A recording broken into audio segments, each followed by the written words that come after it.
I'm super excited. Daniel Ramsey here with MyOutDesk. I have the distinct pleasure of hanging out with Chris Waters here.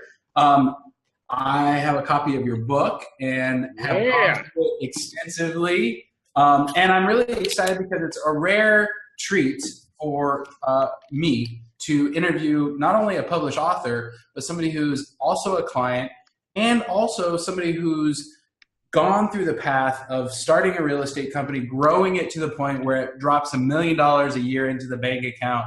So for me, this is awesome. We have this process within MyOutDesk where we help clients kind of discover that path and understand what's stopping them and what's holding them back in terms of leverage or systems or even mindset and what they're up to in their personal life.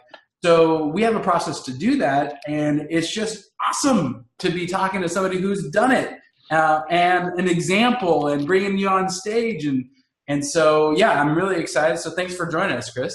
Yeah, thanks for having me on. I'm super pumped to drop some knowledge, and I brought a little Red Bull action, get a little crazy on here. I've got coffee, so that's my version. There you go. Well, cool. So we talked and we decided that this webinar, we were going to do 3 distinct things. And we're live on Facebook. So there's a couple housekeeping things that I want you to know. First of all, if you comment in the comments field, we're going to be giving out some free gifts, and they're actually super valuable. So if you have any questions, you can jump in there, and we'll try to kind of circle them in. And and so I'm really excited about that. We've got 3 things that you're going to get out of today, and this is one of 2. We're going to do 2 with Chris because, to be honest, his book is huge, and we couldn't fit it into one conversation, right? Yeah. I know. I feel like I have to tell people this is not some bullshit ebook that's 10 pages. Yeah. I mean, it's over 200 pages of content. Took over a year to write, and there's so many nuggets in there. It'll literally take you probably 2 years to implement everything in the book. Yeah. Is that okay? So what's great about what we're doing too is you had to get out of this, and your get is that you're dropping this book and all of your operational knowledge into multiple markets throughout the U.S. Yep. Talk to us about that. What are you doing? Yeah. So, when I got started, I started the team back in the summer of 2010. And there was really not a roadmap that exists for real estate teams. There was, one of the best resources out there is the $1 Million Real Estate Agent by Gary Keller. And, that book, if I'm not mistaken, was written in 98 or 99, I believe. Yeah. So between 2005 and 2010, the game changed massively. Internet lead generation, being able to leverage people, work with companies like you at MyOutDesk, getting virtual assistants, so much stuff changed. And, it just the things that there's a, I hate saying this because I have mad respect for Gary Keller. The dude's obviously a freaking genius. Yeah. I've read his book 20 times, but there's some, I just personally found some holes in terms of the people you need to build a team and to scale up quickly. So from an organizational structuring perspective, the who, right? The who you need to build your team. There's some holes missing that I found, which we can kind of get into today, but there wasn't really a roadmap. So I failed on my face so many times. I can't even tell you how much money I wasted. It's in the millions, probably actually, before we started our franchise system, where we basically license all of our content, all of our training, all of these things out to people, I had to actually go through this audit, and I've spent over $5 million just in lead generation. And as I was going through it, looking at it, it was incredibly painful because I would look at things I tested and I'm like, well, shit, there goes $250,000 on something that didn't work, or there goes $100,000 on something that didn't work. So, it was an incredibly humbling and challenging and frustrating process, in the first couple of years. Yeah. And even till today, I'm constantly testing new things and learning, and the mistakes are getting even more expensive when I try testing things these days. But there wasn't this super kind of granular, dialed in roadmap for teams that talked about the different stages of growth you go through, the people you have to hire, and then the stage in which you do very specific lead generation activities. Like that didn't really exist. So, I partnered with somebody, and so I'm in Austin, Texas. I started a real estate team in Austin, and I partnered with somebody. Austin's a pretty good sized town. We got, 1.5 million people. And, so we started taking off in 3 years, got it to earning $1 million after expenses. And so, I met somebody in Amarillo, Texas, which is a small town. And I partnered with her, and I basically took her through kind of the same steps I went through personally, except I obviously made sure she didn't step on any of the landmines and make all the mistakes they did. And, she went from doing about 30 deals in a year up to just shy of 100 in her first full year of us working together. So that was in 2015. I was like, man, I think this kind of roadmap we had built over time and documented actually works. And so I met somebody else, and Daniel, I think I told you about this. I met this guy named Chad Brady, and he was from Kansas, really great guy. He got a degree in farming, like a master's in some kind of farming.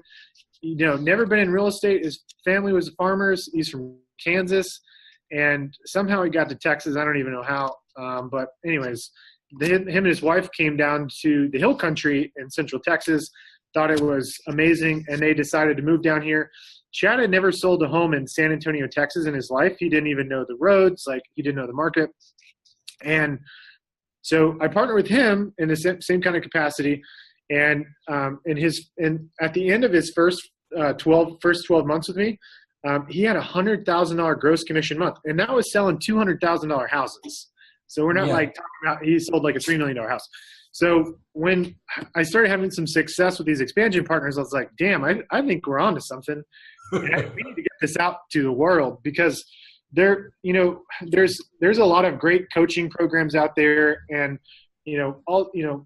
I'm friends with a lot of the coaches, and I'm not saying this by any means to talk negatively about them, but every coach has a very specific niche, like something they do really, really well. Like maybe it's marketing, lead generation, maybe it's sales training, sales coaching, maybe it's operationals, all the behind the scenes operational stuff. And so there wasn't really a business in a box to bring all those things together. And basically you can have somebody saying, go do A, B, C, D, and E, and you're going to get this XYZ result. It didn't exist. So, we basically have spent the last 2 years building a kind of a business in a box for people that want to build a team and scale really fast. And so that's basically what we put together. And so we did it underneath the franchise system. So most franchise systems like KW, Century 21, you got to stop me, by the way, Daniel. I feel like I'm pitching myself here, and I really just want to drop some knowledge. Well, let me just say one thing that is clear is that you've been there, done that. Yeah. And I appreciate that. And for anybody who's listening and thinks that Chris is bragging, he's not. He's just been successful, and he's sharing the stories of that success. And so, no, I think it's great. So you actually packaged a franchise system. Right. So the thing that I recognized is and everybody listening to this probably will have a different opinion, but I don't personally believe the consumer hires you because of the company you work for. If you work for KW, Century 21, Sotheby's, whoever, the customer hires you because, they feel like they've built rapport with you. They can have a relationship with you. They feel like you're the expert. They see you being able to differentiate yourself and add value to transaction. That's why they hire you. And so the whole idea of buying a franchise for the brand name, I just don't feel like that's the case these days. There's so much knowledge online. And so the way I'm approaching it is our franchise system, it's not really about the branding. Everything we do from a branding perspective is about collaborating with the rainmaker and team leader. And I look at it more like we're kind of like the Intel chip in a Dell computer. So we're kind of the guts behind the scene that tell you exactly what steps to take to get you to grow, substantially faster than you'd be able to on your own. So that's really what it's all about. And that's why I wrote the book. I want to meet more people like Chad and Lori, that grew 300% in a year and, are on their way to creating generational wealth. And it's a pretty amazing thing to see. It's incredibly, incredibly rewarding. I mean, literally, like if you talk to Chad Lurie, like their lives have been changed, like flipped upside down, you know? Right. I mean, when you start making serious money, like it changes your world. And I think the best thing about for a lot of people that are like have servant's heart, you know, making a lot of money doesn't mean like, I'm going to go buy fancy cars and all this stuff. Like when it started happening to me, I was like, damn, I want to tell the whole world about how to do this, make this happen. Right. I felt like I was holding back if I didn't share this with everybody and tell them exactly kind of the roadmap. And that's just, you know, the servant's heart of me. I drive a piece of crap Prius. Like it's all about, you know, helping other people. Yeah. And that becomes the most rewarding thing you can do. That's awesome, man. Well, let's dive in because I mean, now that we've set the groundwork for the story and we know each other because you use some of our virtual assistants and you've been a client 6 years-ish now, which is great. Yep. But the 3 things that you're going to drop knowledge on today, and I've got them written down here, is we're going to talk about like the key dominoes. You liked hinges, the steps that you have to take. And then when you hire, like the right leverage at the right time. So we're not messing that up. And then we're going to talk about some of your systems. One in particular, the brand ambassador that I think is valuable because it's unique. I mean, I think a lot of real estate agents have some sort of vendor program, but the way you positioned it and how you do it, I think is really unique. So if you're listening, those are the 3 things that we're going to get out of today. So, Chris, talk to us about those dominoes, and you had a very specific way of describing that. So help us understand, like, and we're going to specifically, everybody who's listening, we're rocking and rolling from 0 to a place where you're dropping $1 million so in the bank every year. That's what we're talking about today. So what do those look like? Talk about that. Yeah. So, I mean, very first domino is like you as a real estate agent, you've got to get positioned to crush the listing side. So if you're working buyer leads, you need to find either a showing assistant, you need to find maybe a buyer's agent. You need to start delegating that, and you've got to focus on listings.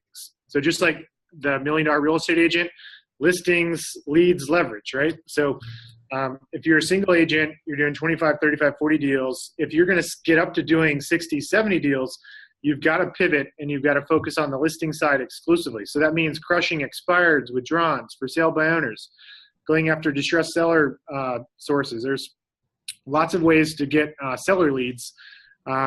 Plethora of different great platforms out there, Vulcan 7, RedX, you know, tons of different systems out there. But you've got to dial that in. Like you basically need to start setting up your day. So you spend the mornings prospecting and setting appointments to meet sellers in the afternoon. And then again, try to find either a showing assistant to help you on buyers or find a buyer's agent to join your team to take over your buyer business. So once you've kind of got the listing side rolling, you're starting to take listings. I have a question, Chris. I'm not going to let you off with the easy questions, okay? Yeah. So I'm going to do an expired FSBO, like pre-foreclosure, kind of neighborhood calling. But what about sphere of influence and like creating that kind of like a referral kind of machine? Like talk to me a little bit about that. Man, I'll be honest. So like I probably have a way out there thought on your sphere of influence. Yeah. So one of the most challenging things as you scale a team and you've got, you know, a sales team of 25 people is having that personal touch. And so how do you scale that personal touch? I will tell you what, man, it is incredibly, incredibly difficult. So one of the things that you can do to scale, and this is the most successful thing I found to stay in touch with your sphere, is number one, you can work with somebody like Viral Marketing, right? And do educational videos twice a month. Yep. You can also send out a market snapshot of like what homes are selling for in their neighborhood. Yep. But that's 3 touches a month throughout the course of the year, totally automated. And then what I recommend doing where you can get really personal is doing micro events. I call them micro events. Or you can do like quarterly events or both. So like, for example, the micro events is like, if you have an office, you bring in somebody that does like face painting and like maybe you bring in like ponies or something in the office. Like do something crazy, like way out there. I know that sounds crazy, but like put on like a really cool thing in your office. Like get a face painter for $150. Go buy one of those cotton candy machines on eBay or one of those popcorn machines. Get We said I like pies. I've heard of people doing pies on Thanksgiving and Yes, Christmas. yes, I yep. love that one. I've heard of latte machines. You can rent a espresso machine and just come by and get a free latte on your way to work. We'll have somebody Yeah. out the road. Yeah, I've Yeah. heard of all those. Yeah, I like that. Yep. So like the scale, that personal touch, you've got to put together these kind of centralized events where the people come to you so you can get face to face with as many people as possible. So definitely, I'm assuming if you're listening to this and you want to grow a team, you probably have a servant's heart. You do a great job for your customers, and they're coming back to you. And so what I want to share with you is think of something. You need to think about your sphere of influence marketing from a very scalable approach. So try to do a lot of kind of the reactive stuff, which is the things that go on autopilot. Yeah. Viral, email. And then try to get really good at putting on like these kind of events where you, for example, only need to time block out of a day, 2 hours for all these people to come and see you versus you having to go to dinner with somebody or like, going to their house. Like that takes a lot of time. I mean, I love my past clients and love my friends, but like as your business grows, you got to figure out a way to get in front of a lot more of them in a shorter time period. So that's one way you can go after your sphere. But as you build your team, you've got to have multiple oil wells. And so past clients is just one of them. And I'm assuming if you're listening to this and you're trying to grow a team, like you're probably crushing it with your past clients because they love you and you're doing a great job. So that's obviously one pillar. But the second pillar is all about building your listings and doing it in a scalable way, in a very predictable way. Yes. So as soon as you start kind of dialing in the listing side, going after expireds, withdrawals, for sale burners, whatever whatever's your fancy, whatever. You've then got to go and get somebody to help you with all that back office work. Right. So this is where MyOutDesk came for me. Like I used you guys to do contract to close, like transaction management, listing management, getting stuff in MLS, getting it on all these different websites, checking the accuracy of them. So like all that stuff, I hand it off to a virtual assistant. Why?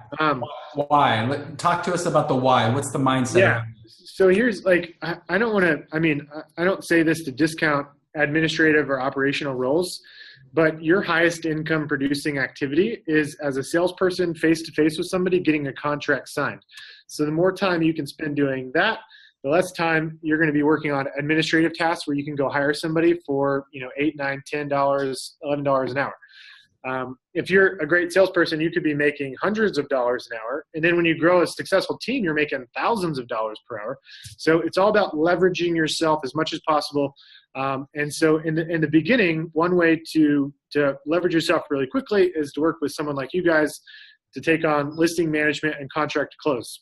Yep.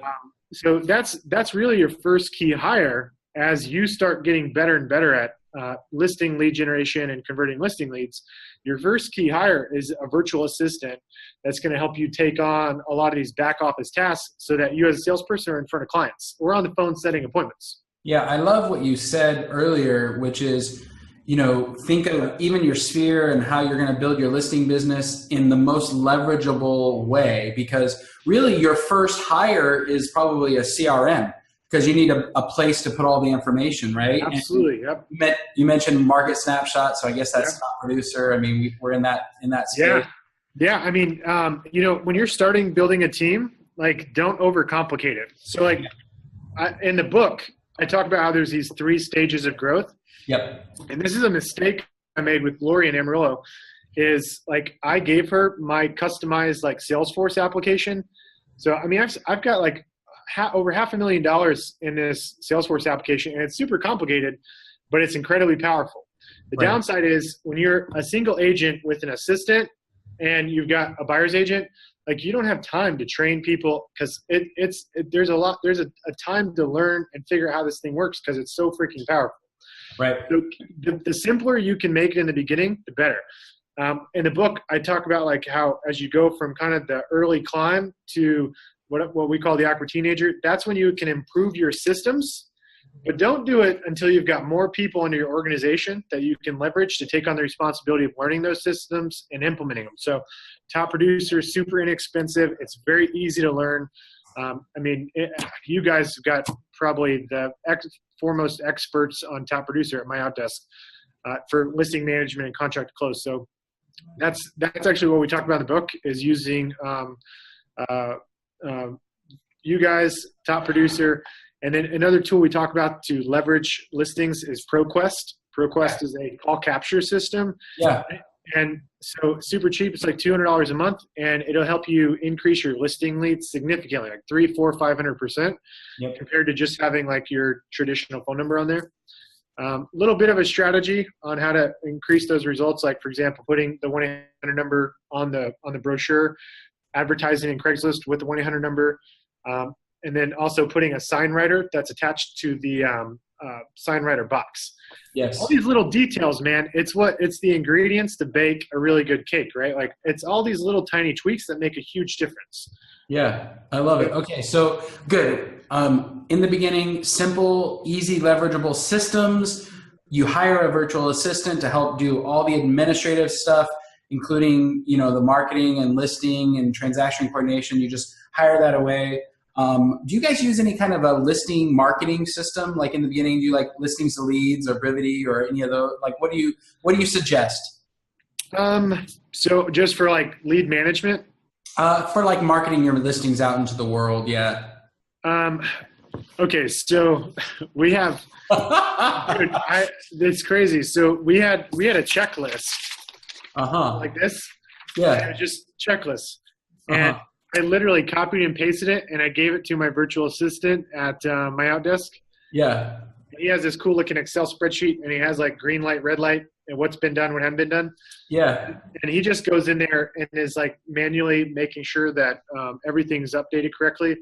But in terms of like syndicating the listing, we have, I think it's Hub something in our, yeah. No, not HubSpot. It's a tool that integrates with the MLS system that helps with listing syndication. Anyways. You have one is the point. Yeah. You have a listing tool to syndicate it all out. Okay, that was my question. Another really good tool, and we talk about this one in the book, is Tour Factory. Tour Factory is like super cheap. Yeah. You can get it, you can share it on Facebook, get it on YouTube. It creates really cool flyers if you don't want to pay to get flyers made. It can also create a really cool template so that you can create single property websites. Yeah. It's a great little value proposition for sellers. So you can put on the for sale sign above it, like 123mainstreet.com. Yeah. Sellers love that stuff, man. And it helps with lead capture, which is the business we're in. So those are some of the basic tools we use. Awesome. Okay. And let's keep talking because I love how much value you're bringing. What about open houses, neighborhood knocking? Like, what's your strategy around that? Because I feel like we've hit all the most powerful things. Your sphere, micro events, having easy, leverageable systems, market snapshot, viral marketing, which I love. Then a marketing syndication site like Listings to Leads or the Tour Factory. I think that's great. But open house, door knocking, like neighborhood calling, like let's talk about that. I don't do any of those things. Let me take that back. I didn't do any of those things when I was scaling the team, me personally. So when I was building up listing inventory, I wasn't doing open houses. I wasn't door knocking. I was literally just working expireds, withdrawals, for sale burners, and like distressed type sales and just calling those prospects. I think once you start building your buyer agent team, that's, for one thing, like I'm assuming if you're watching this video, you're probably a little bit more experienced. You're not a completely brand new agent. If you're a brand new agent, like literally you've never like stepped foot in a house before, shown a house or talked to a consumer, yes, do open houses. Yes, do door knocking, do all these things. And you're not going to do it long-term because it's not a scalable lead generation source, in my opinion, if you want to grow a really big business. Right. But it's a great way just to get you comfortable in front of people and work on your scripting, objection handling, and kind of figuring out how to get people committed to working with you. So I think definitely super early on in your career, it can be really good. It's a really great thing for when you hire brand new real estate agents on your team, new buyers agents, is get them to do open houses at your listings, have them door knock around the listing once you get the listing and tell people, hey, we're having an open house down the road. By the way, would you like to be kept up to speed with a market snapshot once a month of what's happening in the neighborhood? Take their contact info, build your database. So you can teach your buyer agents to do those things. And that's how they can kind of get their feet wet and gain some confidence about being a great salesperson. Right. But honestly, first domino, go crush listings. Do whatever it takes to go crush listings. once you have too many listings where you can't take on any more listings, and you've got some revenue coming in, then hire your assistant through MyOutDesk, do contract close, back office, transaction management, all that good stuff. Right. Once you get to a point where you have too many buyer leads, or maybe you already have buyer leads coming in through your past clients or your sphere of influence marketing, you need to go hire a buyer's agent, someone to join your team to start working sign calls, do your open houses, work their sphere, anybody you personally refer to them. Those are going to be that person's oil wells. So that's Hold on though. How the heck, Chris, do I keep my buyer's agents? Because I pour my heart and soul into them, and then they decide to go compete with me down the street at another brokerage. Like this is the number 2 thing, is like how to build a team and leverage and like when to hire. But one of the bigger obstacles, and I just had a great friend of mine who's crushing it on the commercial real estate side, lose his number 1 man. Like he was building a team. He had this huge goal of getting to $1 billion, and he lost. And he's a client, and we're good friends, and I know his family, and this guy is just amazing. But his number 1 guy broke off and actually is now competing with him. Like, how do you stop that from happening? And I know this is a big topic. In fact, our next conversation is going to be on how to be a recruiting ninja, but talk about this part. This is a leadership thing. Man, you nailed it. It's all about leadership. So like you hear about in basic business books, like mission statement, your core values, and all these things. And you as somebody that's going to be the leader of a big sales organization, you need to personally like look within yourself, start thinking about what are the core values that drive you as a human being, like fierce commitment, being relentless, humble, all these kind of like internal core drivers of you as a human being and as the person that's going to build this team. You've got to, number 1, go and find people that align with your core values. And I know that sounds, it sounds like something in a business book, but like I went to Zappos in Las Vegas and did their culture camp. I've read all this stuff on all these different culture things. And in the early years of building a team, like I was like, I didn't understand, how do you build culture? Like, do you do like parties and you do all these events for your people? And it's none of that stuff. Actually, the parties and whatnot, those things just happen organically when you get a team of people that are aligned from a core values perspective. Yeah. So like passion for people, that's another big core value of mine. So the part of the interview process when you meet somebody should be all about getting to know them as like just a person. Not about their past transactional experience, none of that. Just find out, is this somebody you're in alignment with from a core values perspective? Gotcha. And that's how you build the foundation of your team. And that is the foundational piece of building culture, is aligning a group of people in an organization with similar core values. There's a free resource out there by Darren Hardy. Darren Hardy, he wrote The Compound Effect. Yeah. And it's called the Core Values Assessment. And it's like a PDF you can go download and print, and it's a questionnaire. You can go ask them. You can ask people. Like, for example, Daniel, if you were teaching a class of senior high school students, yeah, and they're getting ready to prepare to go off, into the real world, like what is the core value you would teach them to want to hold on to when they graduate high school to have the most success? Oh man, it's always, I'm a servant's heart guy. In fact, that's one of our core values at MyOutDesk. We treat our clients, our vendors, our partners, our employees, our virtual professionals. We just do whatever it takes to make them we just serve. I know that sounds crazy and I'm explaining it funny, but the reality is if you need something, I want to be the guy that can help you get it. And through that servant's heart, like it raises the value of our company, our people, the vendors, our clients. It's just, that's one of our big ones, man. And I really love it. I'll throw another great question at you. What, if you think about your mom and your dad, or anybody in your family, what's like, let's say your dad, for example, what is one like core value of your dad that you just have massive respect for? Yeah, you know what? It's so funny. Great line of questioning, because he would help anybody who asked for it. And I think that translated down to who I am. And I think that translates down into the company that I've built. You'll find our company, we tell our clients you're part of the mod family. Like I know that sounds funny, but it's good. Mod family. And, I constantly get employees that come to work here and vendors and partners who say, it's different there, huh? And that's the culture that we've created. So I think that's awesome. I think you're spot on. Yeah. So, man, if anybody's watching this, go download that Darren Hardy Core Values Assessment. Great, like 30 some odd questions to help you. But ultimately, I'll tell you why your buddy lost that guy. Yeah. It's because he saw a bigger opportunity somewhere else. And it means that your buddy in his commercial business, he wasn't thinking big enough. Yeah. You know, they say one of the biggest challenges with entrepreneurs is they get bored and they move on to another project, right? And after 3, 4, 5 years, they do something else. Yep. And the reason that happens is because they're not thinking big enough. Like in their minds, they've already accomplished that goal and they already see themselves accomplishing it like only a year or two away. Mm-hmm. If you're thinking about a goal that you can actually pull off in a year or two, you're not thinking big enough. Right. There's an unbelievable book out there called The Magic of Thinking Big. Yeah. Another great book. I think if you get to a place as a leader, entrepreneur, business owner, whatever, and you get bored, man, you are not thinking big enough. You're not thinking big enough.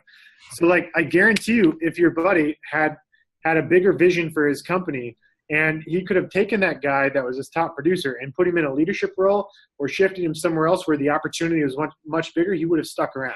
Yeah. So here's the most amazing thing. So like with every challenge is great opportunity, right? Like every time you have like a huge problem, which is recruiting and keeping people, there's a huge opportunity. So as the rainmaker, the leader of the organization, like when you've got these people that are like constantly on that upward trajectory and seeking more and more and more, like those are the people that are going to build and scale your team and make it be like a rocket ship to scale to massive success. And so you've just got to constantly be making the opportunity bigger and bigger for those guys, so that, you know, they don't get to a place where they feel like they have to go somewhere else to find, you know, more, whatever their internal drivers are, whether it's maybe they just don't feel like they can serve enough customers, maybe it's financial success, you know, whatever it is that is important to them, for whatever reason, they can't find it within their organization. That's why they leave. So that's the number one thing, is you've got to have a huge, huge vision. So you just glossed over something that's super important. You have to create opportunity for people and be the vehicle that opportunity lives in. Yep. But you also have to know their internal motivation, like what engages them, and know what they're about, and make sure that you're constantly moving the goalpost for that particular person.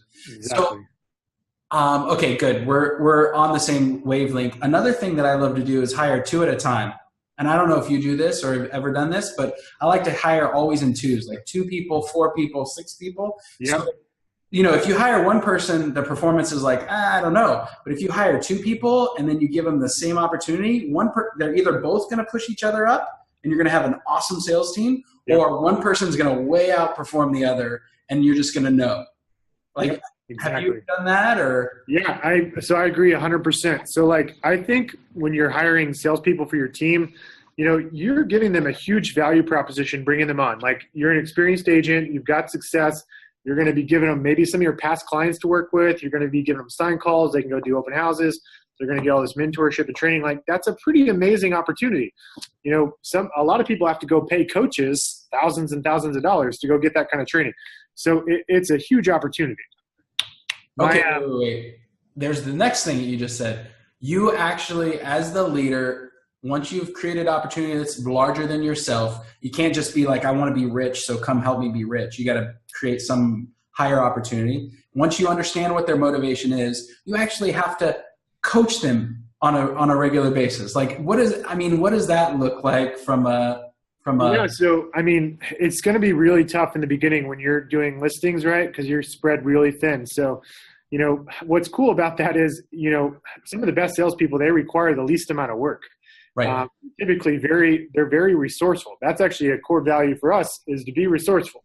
Yeah. Think outside of the box to figure out how to make something work. So the first, you know, I like to think about the first 4 weeks when somebody joins the team, and we like to hire in groups of 4 or 6 or 8, very similar. The first 4 weeks of bringing somebody on, you want to set the expectation when you give them an offer to join your team, that the next 4 weeks is going to be an extension of the interview process. And it's kind of like boot camp, where they have very high performance standards. Like, for example, talking to 75 people every single week. Like you give them a database of people to call. Maybe it's through circle prospecting, maybe it's door knocking, whatever. But you give them these performance standards, and if they don't meet those performance standards, you kick them off the team. It's really that simple. Yep. So the people that are resourceful, that are super committed, and are going to do whatever it takes to succeed are going to find a way to make it happen. That's honestly, here's another great book called The Rare Find by a guy named George Anders. We're going to have to, sorry, man. So many books. If you're listening, we're going to put all the links to these books in the feed so that you can just go click and buy them. But dude, I honestly, like, reading books. It's like when you're trying to figure out how to build a business, it's like a puzzle. And these books are like puzzle pieces that help you put it together. Yeah. So the more knowledge and nuggets you can get from all these different places, the more success you're going to find, because every book is going to have some nugget in it. So in the book, The Rare Find, the thesis of it is that you don't actually see how well someone's going to perform until they're actually doing it. Yeah. Like all these crazy strategies on like how to figure out who's going to be awesome on your team, like through the interview process. Yeah. Doesn't work. Like you need to actually see them in a real world performance-based setting. Yep. To see how much success they're going to have.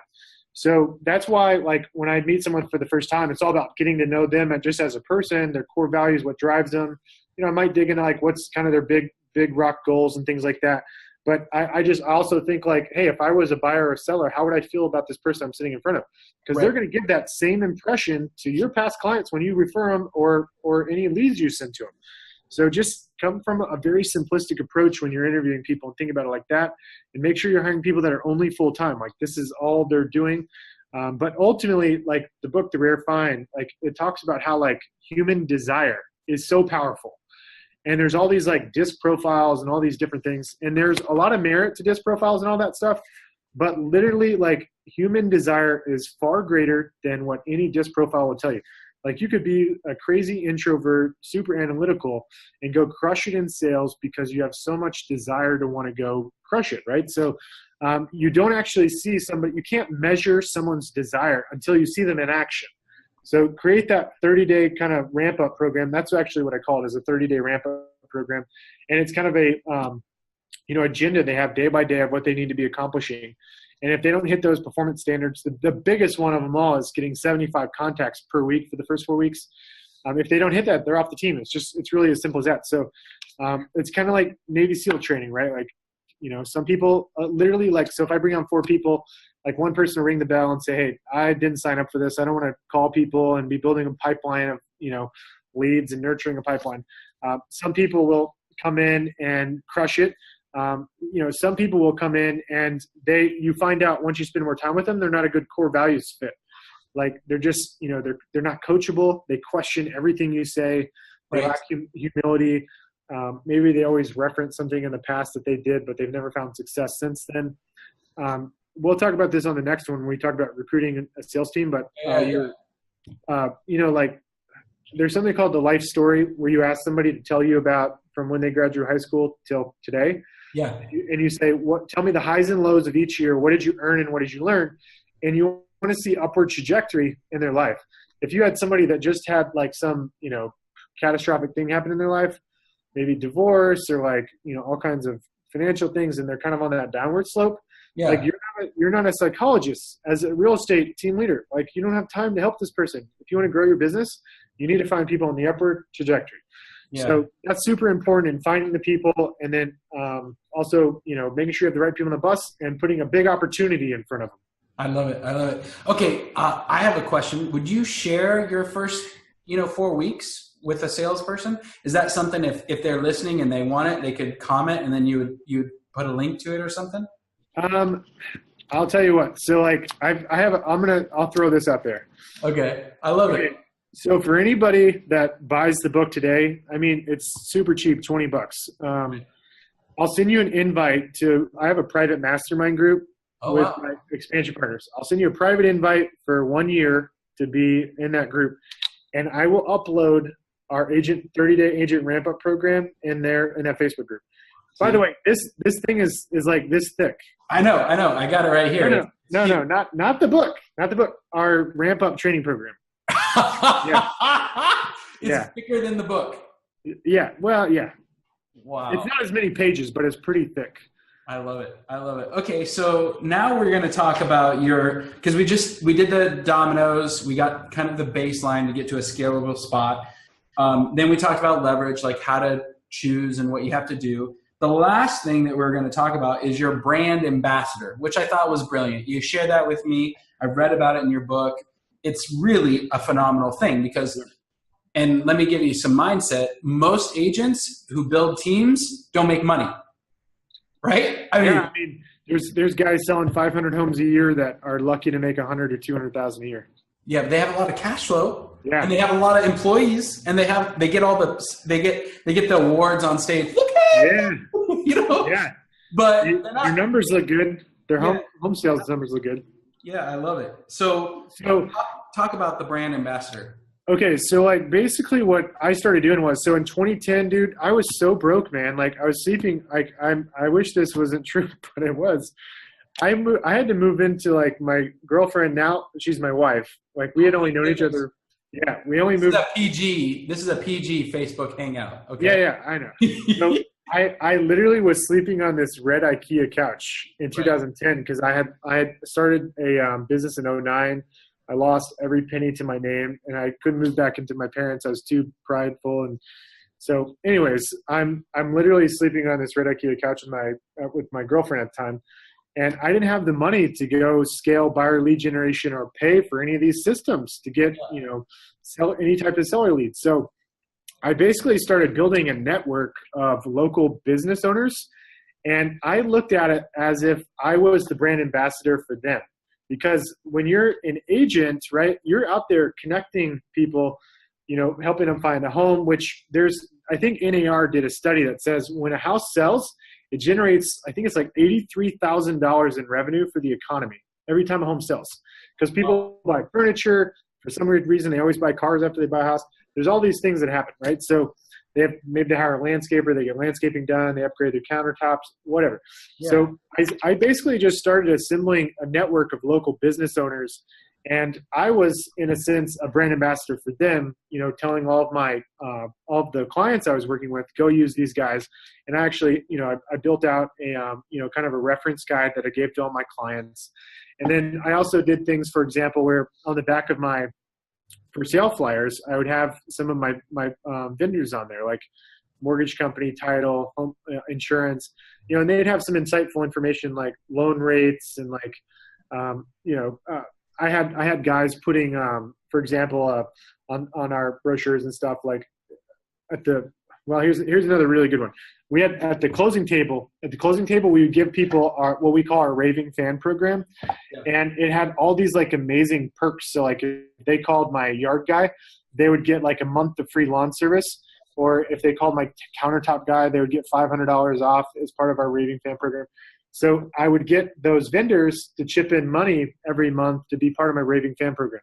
This is the most fascinating thing about my brand ambassador program. Like I did all these crazy things, I'm putting their name everywhere, putting it on my website, giving them stuff to my clients at the closing table. But the most impactful thing that I did, and literally these guys would have paid just to be a part of this, was doing a monthly roundtable with these local business owners. Yeah. So basically like I'd bring in the vendors I worked with and we would meet once a month. And each person would be on the hot seat and they had to basically talk about what they did really, really well. And so maybe it's lead generation, maybe it's, training salespeople to convert the leads coming in. Maybe it's they had this really cool referral program. Like it's amazing what you can learn outside of your industry. And here's another great example. I remember like back in 2010, like I didn't have a lot of good nuggets to give to these business owners. But one that I did have was I got vanity phone numbers, like a trackable phone number. Yeah. And I would put it, I heard about this thing and I would put it on my flyers to track how many calls came in for people inquiring for my vendors, like calling about my vendors. And so I told all the business owners, guys and gals that were here, I said, hey, if you guys are spending money on advertising and you want to be able to track how many leads are coming in from that advertising source, go get signed up with TeleTracker.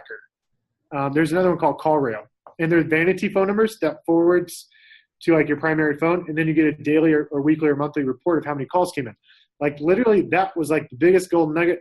And these guys had no clue; they had never heard of it before. They thought it was like the best thing since sliced bread. So like, I guarantee you, like, if you're listening to this, there's something you do super, super well that could be impactful to other people that are not in the real estate industry. And you'll probably be blown away because you think it's probably not a big deal, but there's a lot of business owners out there that don't, maybe, for example, they suck at sales. And so you can give them some tips on how to improve their sales conversion cycle. So the monthly masterminds with the vendors, single-handedly the most impactful thing we did. So my brand ambassador program basically had a couple different packages. So one was like only $100 a month. Like, for example, I put them on a magnet that we give this to the to the buyers at the closing table. We at $100 a month, we'd also put them on our vendor guide. We put them on our website for $100 a month. And then there was a package for $500, then a package for $1,000, then a package for $2,500. Now I've got somebody paying just over $20,000 a month now. Jeez. So anyways, you can build it up big. That's just from one person, $20,000 a month. So we basically put together this package, 3 different packages underneath our brand ambassador program. And it was all about us being brand ambassadors for these local businesses. Yeah. And the whole point was to get money to scale your lead generation up, right? I mean, or what was it for? So honestly, in the beginning, I didn't even think about going to them to get any money. I was literally going to them just to build my network because they're constantly in front of homeowners and I was trying to get referrals. Yeah. And then as time progressed, I was like, man, I'm sending these guys a lot of deals. I was like, dude, this guy's making a bunch of money off of me. And so I was like, well, you know what? If I could get all these guys to throw money into a pot and I could spend all of that money in lead generation, then I would send that guy more deals and he'd make even more money. So it's a win-win. Like everybody kind of puts in their money, we put it in a big pot and we spend on lead generation, and then I can direct lots and lots of business. You got to be super careful with RESPA and CFPB and lenders. Yep. Like anybody like a settlement service provider, like you got to give consumers lots of options. So don't think you have to do lenders, title company, these people. Like you can do your landscape guy, your yard guy, your flooring guy. And they only have to chip in $100. Like if you get 10 people at $100 a month, that's $1,000 a month. ProQuest is $199, Vulcan 7 or RedX is like, $100, $200 a month. Top Producers, $35. Like all the base level tools, you're going to have well covered for $1,000. And then you could, spend the other money on, another lead generation source. Maybe, for example, setting up buyer lead generation, like through Google AdWords or Facebook for your buyer's agents. Yeah, I love it. Well, Chris, we're almost out of time. We only got a couple more minutes, and I love where you're going. We nailed all the important ones for this call. And I'd encourage you guys, if you have any questions, we're going to be answering questions. Chris is going to go on it. Just, throw it at the bottom of the Facebook. Chris, this is your book, The $1 Million Real Estate Team, which I love that. And you are truly the guy that walks the walk, talks the talk. You've been there, done that, which I appreciate and I love. What would you tell somebody who wants more information, either about you and how to work with you, maybe about some of your systems or processes? How would people find out more? Yeah, so you can go I haven't put the book on Amazon or Kindle or any of those places. I actually just released the book in June. Yeah. And so I really wanted to know who was buying the book. So we put up a website just for the book. Nice. And it's WIRbook.com. WIRbook.com. WIR stands for Waters International Realty. Yeah. So anyways, WIRbook.com. When you buy the book, like I mentioned earlier, I'll give everybody a private invitation into this Facebook group. It's basically a collection of people across the U.S. that are 100% committed to building teams. And we're constantly like sharing ideas on there, telling people things they can implement, helping them solve problems. And we've got some cool documents attached to there. Like I'll put our agent ramp up program up there for you guys that are watching. Bang. And so that, I'm going to throw out one last little freebie. For anybody. Okay. So if you buy the book, you're serious about building a team, I'll literally give you an invitation to come spend half a day here in Austin. Whoa. And you can shadow like some of the key people in our organization. I'd love to meet anybody, especially anybody interested in building a team. So my Austin operation has gotten huge. Like it's on track to do close to it'll probably do 1,000 transactions next year. We're at like 700-800 this year. So, I mean, I've got 25 buyer agents, 4 listing agents, director of operations, director of sales. I mean, it took 7 years to get to that stage. So anyways, if you want to see what the end result looks like of building a team where you're doing like huge volume, I'll give anybody an invitation to fly down to Austin and spend half a day here in my office, and I'll make sure some of my key people know you're coming and spend some time with you and talk about like how to help you grow your business. So I mean, whether I partner with somebody through the franchise or not, you're more than welcome to come. It'd be just, it's cool to connect and mastermind with other people. Yeah, I love it, man. I think that's your special skill is you know how to connect people and bring people together. Would you agree with that? I'll be totally honest, man. Like I think the leadership stuff, it took me a while to like figure that out. Yeah. So I think, there's something in the book in the first chapter where it talks about like all these limiting beliefs, and it spells them all out. Like, I'm not a good enough salesperson. I didn't get a college degree.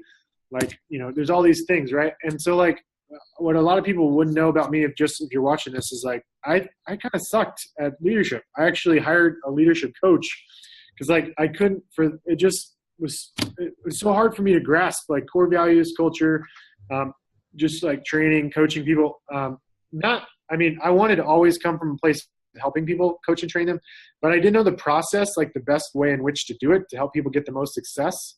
Yeah. And so once I got some like, higher level coaching and training on that, now I have a very methodical, process to help people find success. So it was definitely a learned thing. And I want anybody listening to this, like if you think you have some limitation that's preventing you from getting to where you want to go, like I guarantee you there's somebody out there that's done it. Just like Tony Robbins says, like go find somebody that's already done it at a super high level and go model what they're doing. Yep. And then once you've mastered it, then you can start tweaking it and get better at it. Yeah, I love that. I think, in fact, I've heard other people refer to real estate as like getting a high school degree.